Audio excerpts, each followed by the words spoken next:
All right, so we're looking at Gianni's final project here.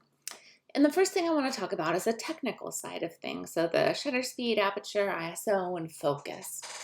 And that first image that we see is a really tricky lighting situation. You have the light coming from behind your subjects, but your subjects have good exposure on them.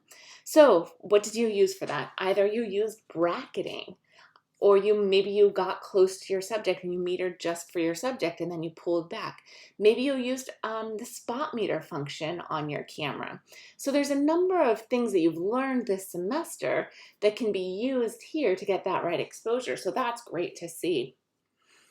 The exposure, the amount of light hitting the image sensor looks good in these images, even on the images that are darker. Like these two images are really dark. Even this image is really dark, but it appears that that's the goal of your image. You want just to have the light coming around the side of the face to illuminate the face, or just hitting the forehead and nose, or coming along the side. So even though they're dark images, that seems very intentional. Some of these images have a really high ISO. Here you're at 12,800. 10,000, 12,800, 12,800, 5,000, 5,000. There's no metadata on this last image. So we want to bring that down. So we know a high ISO on a digital image is going to create digital noise, and we want to avoid that. We also want an image that has as much dynamic range as possible, so the number of tones from highlight to shadow, and that gets diminished when you're using a high ISO. Sometimes students will say they want to use a high ISO because it adds texture to the image, and that can be something that's desirable. When we think of film grain, that is desirable. But that's not something you want for all of your images, and you don't want to also have the downside of a diminished dynamic range. So I would shoot these all with a lower ISO, which might mean that you move to where there's more light, or you bring in more light or something. And then you would add that grain afterwards. That would be a post-processing move to get that texture that you want, opposed to getting it in camera. All right, let's talk about light for a second. The image that has the best light would be the second image, as the light's coming across the subject's face, really illuminating the face. And then you have the light in the background that gives a real nice sense of atmosphere. These images also have nice light as it's coming around the side of the face, and you're using the color to create a mood. This image, I don't know if you're using on camera flash or if you just had the light right behind you, but this is probably the poorest example of lighting, as it's really flat and not adding any dimension to your subject.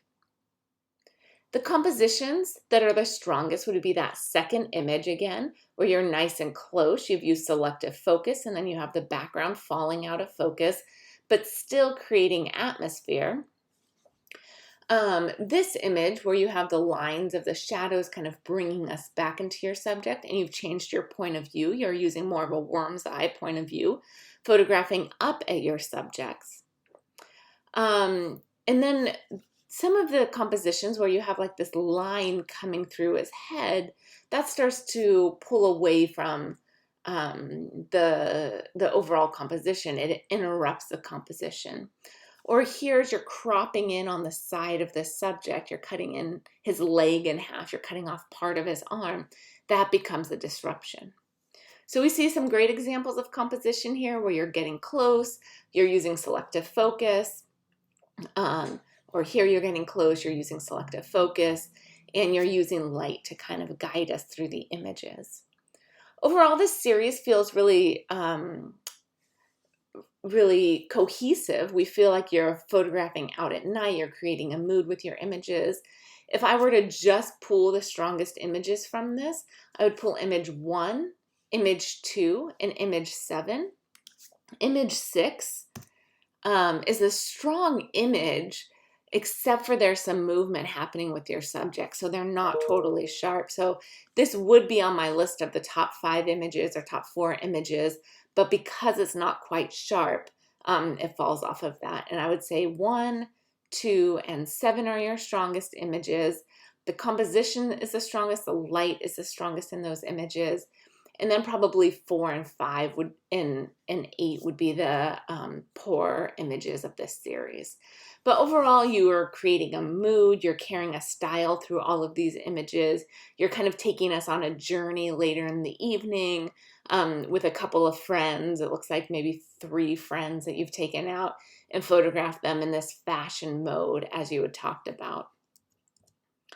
Just take a quick look at the contact sheet and see if there's anything that stands out. Again, you're using light in a smart way here as you're kind of turning the subject a little bit to have a little bit of light on the face. Yeah, I would just keep working with the light and how you can best enhance your subjects, because images like this are really capturing the light. Images like this are really capturing the light. So pay attention to that, and that's where I think your strength lies and where you can improve your images. So continuing to use that throughout your series.